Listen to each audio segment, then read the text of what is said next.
Jose Trujillo. Once again, I'm coming to you from my studio.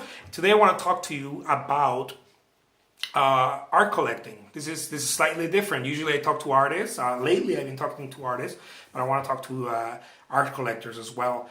This is something that I believe is worth noting. If you're new to art collecting and you're starting to kind of you have that art bug, right? You want to learn about it and you want to maybe create start your own art collection, but you're not sure where to start. I've talked to different art collectors. I myself like to collect art here and there, but I've talked to art collectors who are very much who do it a lot, right? Who do it more than me, for sure. And it's a good rule of thumb to just start visiting galleries. Many people want to just know everything right away, and I think that's not a good approach. So I'm kind of sharing with you what I've learned with my collectors and what I've seen to what I've acquired, right, throughout my art career when it comes to collecting artwork and when it comes to talking to clients and whatnot. So you want to visit galleries, you want to visit art museums. If you haven't done that, start doing that. What you want to do is you want to start getting you want to start getting your feet wet in galleries and what artwork is. And it doesn't have to be just brick and mortar galleries. Go online, check out artwork. There's tons. All you have to do is go to Google and type in what are best galleries online. The only reason I'm saying best, I'm saying is so that you can get to see what quality artwork looks like. It doesn't always give you the best quality or whatever. I'm just saying that it's being curated. What that means is that it's been it's been filtered, right, by people that somewhat more or less, and mostly professionals, understand artwork. So it's been filtered. So you get a better quality of art.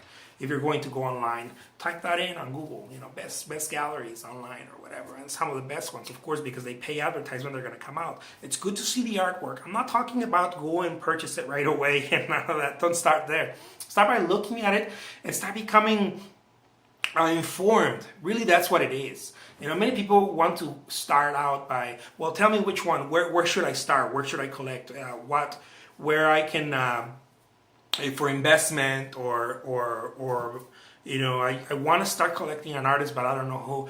The best thing to do, the very best thing to do is to just start getting informed. Get yourself one of those little books, also one of those little coffee table books that are like that talk about art throughout time. That they start from the medieval, Renaissance, and blah blah, all the way to Pollock and modernist, remodernist artists, all the stuff that is happening, and just start getting a feel for what art looks like, And I'm not saying looks like, of course we know what art looks like, but what it looks like throughout the time. That way, when you look at artwork, you start getting a better grasp, a better understanding of how artwork has evolved. And you don't make the mistake that many art collectors in the beginning make, which they say, that they look at artwork from a representational point of view only, meaning that looks like something, and the more realistic it looks, the higher perceived value it must have, and that is not true. That's not how the art market works. Many people still believe that, but that's not how the art market works. The art market is very dynamic, and it's important to understand why a Picasso, even though a child could do it, why it costs so much. It's important to understand why Pollock, it's such a prominent artist in history. And although it looks like someone just got paint, and well, it doesn't look like that.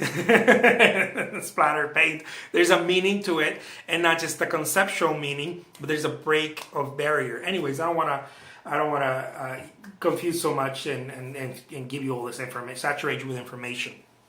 But it's good to see, right, how artwork has. You don't have to get one of those thick books, just a little coffee table book that, it's just a quick read, a very quick read, and start getting informed. Talk to artists, talk to me, I don't know, talk to other artists in your local area. I know every month for most major cities, if not most cities in the U.S., do this artist visit. Check out with your local community. They do this artist open studios and visit the artist and talk to them and ask about mediums. What are the mediums that artists use? And don't go right away to jump in to spend the money, because you may not understand what's going on, and a lot of people end up sour in the beginning, right? In the beginning, they really love artwork, but they're like, oh, I spent there, and I didn't really want to spend that there, because I could have spent that, here, and if you already have some sort of idea about artwork and mediums, and very mild, it's okay. You don't need to know the whole, if it's a hobby for you, that's great. More knowledge about art and whatnot. You don't need to. No one does, really. Because artwork, this is where I'm going next. Artwork is you acquire it because you love it, because it means something to you. It's not because, oh, that's a prominent artist, let me go and collect that. Or this is a very beautiful piece, but it really doesn't mean anything to me. It just looks nice, but whatever. There's no right or wrong way. What I'm trying to say is, if you already have your sort of a knowledge on artwork, then go with your heart. Go with your heart. Don't go into the investment mode right away, because for art for investment is really the Wild West, and there's more steps to kind of learn but you don't have to. You don't have to know everything. You don't have to start really high either. If it's art for investment, you can start out. Also, you definitely can start out with artists who are starting their career. New career, mid career, and it's a safe bet if your investment not so much, but you're investing somewhat in an artist that it's going to stay here, and they're involved in their career and whatnot. Anyways, I'll make more videos about that.